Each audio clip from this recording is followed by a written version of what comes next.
General Bajwa ने कहा जी अब उस्मान बुज़दार को हटाएं सर, क्योंकि वो वैसे ही एक बड़ी अजीब सी डिमांड है कि एक आर्मी चीफ कह रहा है एक प्राइम मिनिस्टर को, जो आर्मी चीफ प्राइम मिनिस्टर के नीचे है, तो उसको कह रहा है कि उसको अपने चीफ मिनिस्टर को हटाओ। पहले बड़ी देर से लगे हुए थे कहने, तो पहले तो वो अलीम खान का कहते थे सर, मैं उनको कहता गया कि अलीम खान के ऊपर एक बड़े सीरियस केसेस हैं, क्योंकि मुझे एलडीए वालों ने बताया कि इसकी वो जमीन पे अरबों रुपए की जमीन पे उन्होंने कब्जा कर लिया नाजायज तरीके से और प्लॉट्स बेच दी हैं। तो उन्होंने, तो जाहिर है कि अगर किसी के ऊपर ऐसी एलिगेशन है वो उसको चीफ मिनिस्टर तो नहीं बन सकता। और फिर एंड में जब हमने कहा हाँ ठीक है, क्योंकि इन्होंने इतना जोर लगाया, हमें अब खतरा था कि अगर हमारी हुकूमत अब गिराएंगे तो हमें सबको अंदर नजर आ रहा था कि जो इकोनॉमी है वो किसी से संभाली नहीं जाएगी जी।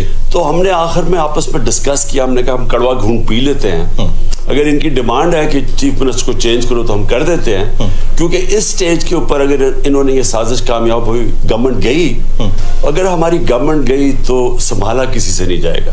और वो मैंने शौकत तरीन को भी जनरल बाजवा को समझाने के लिए भेजा था कि ये बड़ा कन्विंस करें इस बात कि नहीं, कि वो जो सारे इकोनॉमिक इंडिकेटर्स थे हमारे वो सारे पॉजिटिव थे, लेकिन अगर मुल्क का सिचुएशन ऐसा था कि एक दफा पॉलिटिकल अनस्टेबिलिटी आ गई तो इकोनॉमी एक टेल स्पिन में चली जाएगी, क्योंकि जब मार्केट्स और खास तौर पे इनका, क्योंकि ये लोग तो 30 साल से हुकूमत कर रहे हैं, इनकी वजह से तो हमारी जो हालात है आज, 30 साल से जब से ये आए हैं, बांग्लादेश भी आगे निकल गया, हिंदुस्तान भी आगे निकल गया, नहीं तो हम उससे आगे थे।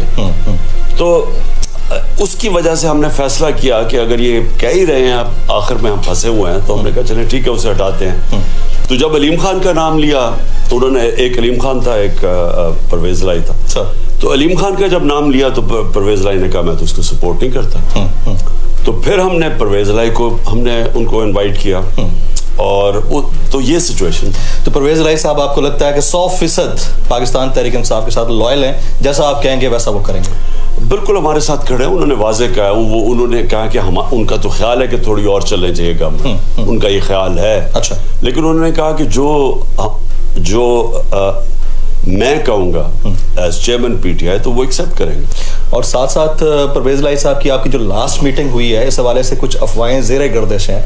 वो ये है कि परवेज लाई साहब ने आपके सामने ये कंडीशन रखी है कि अगर हम असम्बलियाँ तहरील करते हैं, दोबारा इंतखाबात होते हैं, हुकूमत दोबारा से बनती है, तो परवेज लाई साहब को ही सीएम बनाया जाए अगले 5 साल के लिए। ऐसी कोई कंडीशन रखी उन्होंने? नहीं, उन्होंने कोई ऐसी कंडीशन नहीं रखी। और एक और ज़राए से मुख्तलिफ टीवी चैनल्स के ऊपर जनरल बाजवा साहब के हवाले से चल रही है बात कि आप उन्हें ड्यूरिंग प्राइम मिनिस्टरशिप बॉस कहकर पुकारते थे। इसको जरा क्लियर कर दीजिएगा, क्योंकि आपने वो उस्मान बुज़दार साहब वाली बात तो नहीं मानी उनकी। देखिए जो आर्मी चीफ होता है ना, वो प्राइम मिनिस्टर के नीचे होता है। ऐसा ही है कॉन्स्टिट्यूशनली। मैं वैसे आपको एक जरूर कहूँ कि मैंने जनरल बाजवा को एज कोलीग समझा था। कोलीग मतलब ये कि हमें, क्योंकि चैलेंजेस इतने ज्यादा थे और फौज पाकिस्तान का वो इदारा है जो इंटैक्ट है। सारे ये जो दो डाकू खानदान जिन्होंने मुल्क को लूटा है, इन्होंने सारे पाकिस्तान के इदारे कमजोर कर दिए। यानी अभी देख लेना कि अभी जब से शहबाज शरीफ वापस आया, FIA खत्म हो गई। FIA के ऊपर आदमी रखवाया सिर्फ इसलिए नहीं कि वो मुल्क में व्हाइट कॉलर क्राइम पकड़े, वो इनके केसेस खत्म करे और हमारे ऊपर झूठे केसेस बनाए। तो ये इदारों को जब आप गलत इस्तेमाल करेंगे, जिस तरह पुलिस थाने को गलत इस्तेमाल करते हैं, जब आप थाने को इस्तेमाल करते हैं मुखालफिन के खिलाफ पर्चे काटना और अपनी सारी चोरी नजरअंदाज करना, तो पुलिस तबाह हो जाती है। इस वजह से पंजाब पुलिस और सिंध की पुलिस सबसे बुरे हालात में। तो उसी तरह FIA तबाह, नैब के ऊपर उन्होंने अपना आदमी रखा, सारे केसेस माफ, सबको NRO दिलवा दिया।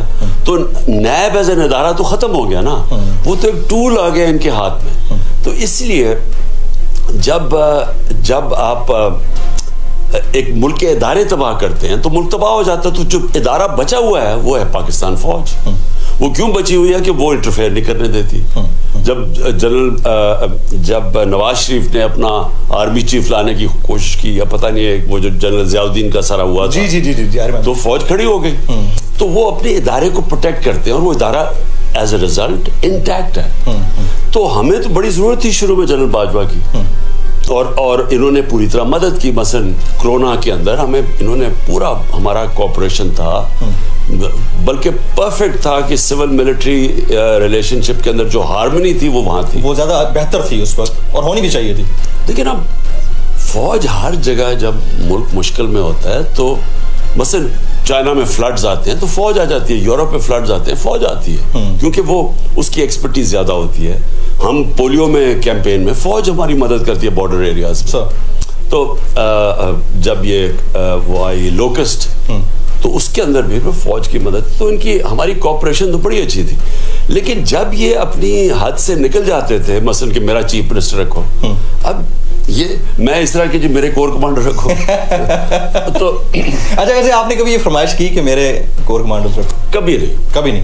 देखिए, जनरल फैज हमीद से मुताल्लिक बात होती थी कि उनको चीफ रखना चाह रहे थे आप, ऐसे ये बात दुरुस्त है या गलत? ये जान के कैंपेन की गई, और मैं समझता हूँ कि अब मैं पीछे देखता हूँ तो एक कॉन्स्पिरेसी थी, क्योंकि जो बाकी कंटेंडर्स थे आर्मी चीफ बनने के, अब उनको ये तासुर दिया गया, मैंने नहीं दिया, क्योंकि मैंने कभी नहीं सोचा था कि कौन चीफ बनेगा। ये तो कंट्रोवर्सी शुरू हो गई यानी पिछली जून से, तो मैंने तो कभी सोचा नहीं था आर्मी चीफ का, क्योंकि मेरा तो उस वक्त पिछली जून में देखो तो अगली नवंबर इतनी दूर थी, 1.5 साल पहले कौन सोचता था कि आर्मी चीफ कौन होगा। मेरा तो कंटेंशन ये थी कि अफगानिस्तान के अंदर जब अमेरिका पुल आउट करेगा तो हमारी सारी प्रेडिक्शन थी कि सिविल वॉर हो जाएगी। हमें किसी को भी नहीं पता था कि एकदम अफगान फौज कोलैप्स कर जाएगी, जो हुआ। तो हमने कहा अगर सिविल वॉर होती है तो मेरी कोशिश ये थी कि जो हमारा सबसे बेहतरीन एक्सपीरियंस्ड इंटेलिजेंस चीफ है उसको होना चाहिए, क्योंकि उसके सारे ताल्लुकात हैं जनरल फैज के सारे, अफगानिस्तान में तालिबान से नेगोशिएट अमेरिका के बिहाफ के साथ ये करते थे, और उसके अलावा जो सेंट्रल एशियन रिपब्लिक से इर्द गिर्द थी सबके ताल्लुकात डेवलप हुए थे। तो इसलिए मैं चाह रहा था, और मैंने कभी नहीं कहा कि मेरा आर्मी चीफ होना चाहिए। राइट।